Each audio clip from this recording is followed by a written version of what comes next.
Bonjour, donc on va se retrouver pour une recette. Je vais faire une tarte au... Ça y est, j'ai mangé le nom. Butternut. Butternut, c'est bien pour un légume que tu n'aimes pas. Alors spécialement pour moi, parce que tous les ingrédients que je vais mettre dedans, mon mari, il va pas aimer. Alors, Méfie-toi de ce que tu dis, il est pas loin, il entend.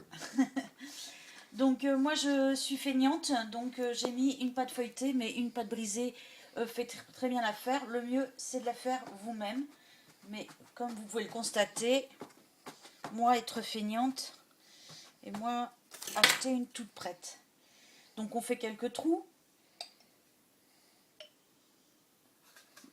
Normalement vous pouvez aussi la faire pré-cuire la pâte, mais moi je le fais pas. Donc on met un peu de moutarde au fond, alors pas trop, qu'on va étaler.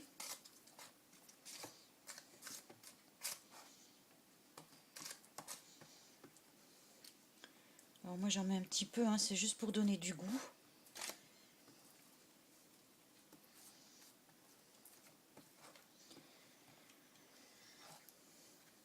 Normalement, à part, on fait revenir des lardons, mais moi je la veux 100% végétarienne, sans viande dedans. Mais sachez que vous pouvez faire revenir des lardons. Voilà, et là, alors normalement le butternut, on ne le met pas en purée comme ça, on le coupe en lamelles fines. Mais moi, je le mets en purée. Voilà.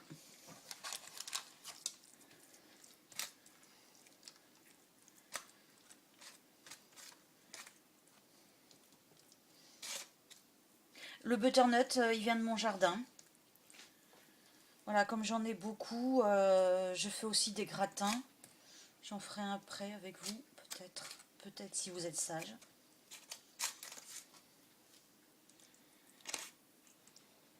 Donc voilà.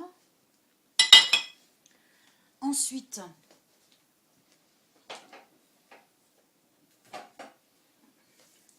je vais découper une tomate en rondelles que j'ai oublié de découper.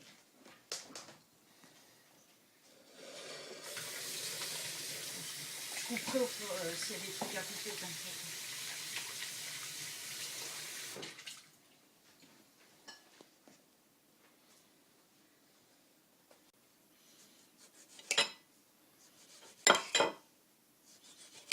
Moi j'adore la tomate.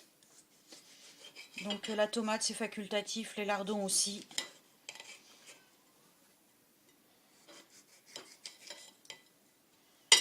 Voilà.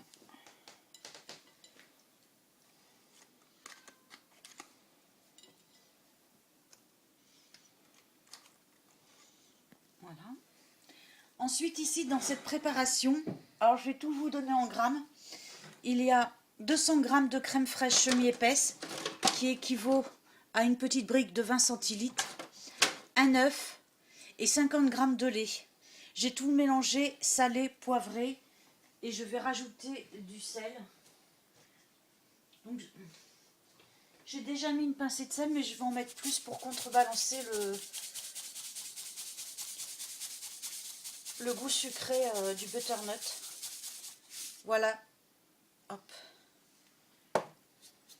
Bien sûr, les mains sont propres, hein.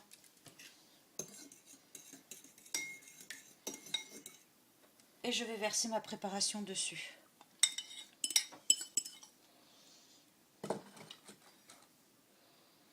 Je pique un peu.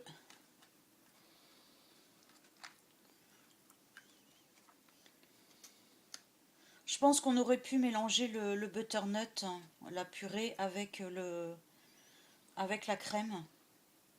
Comme je suis en train de faire, je pense que c'est mieux. Après, si vous le mettez en lamelles, c'est pas la peine de le mélanger. C'est que moi, je voulais évacuer vraiment l'eau. Donc, je l'ai mis en purée et je l'ai pressé. Voilà.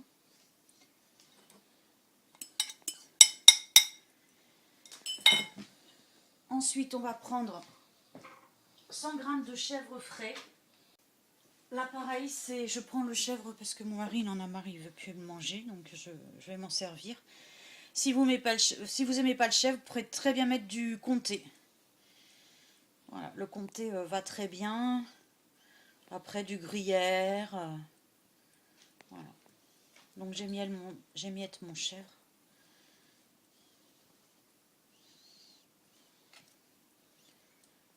Et je vais mettre tout ça au four.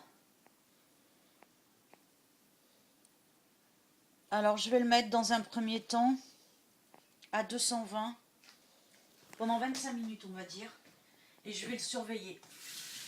Comme je vous l'ai dit, c'est compliqué de donner des temps de cuisson. Parce qu'on n'a pas toutes les mêmes fours, ils ne chauffent pas tous pareil. Ça donne. Et je vous montre une fois que c'est fait. Dans 25 minutes, on verra ce que ça donne. J'arrête. Tu peux éteindre. Voilà une fois cuite ce que ça donne. Voilà, maintenant je vais la couper.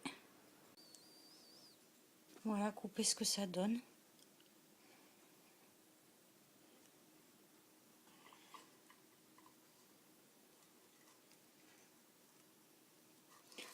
Donc je pense qu'on aurait très bien pu mélanger mieux le butternut avec la crème, le lait, l'œuf. Mais bon, comme ça peut être pas mal aussi.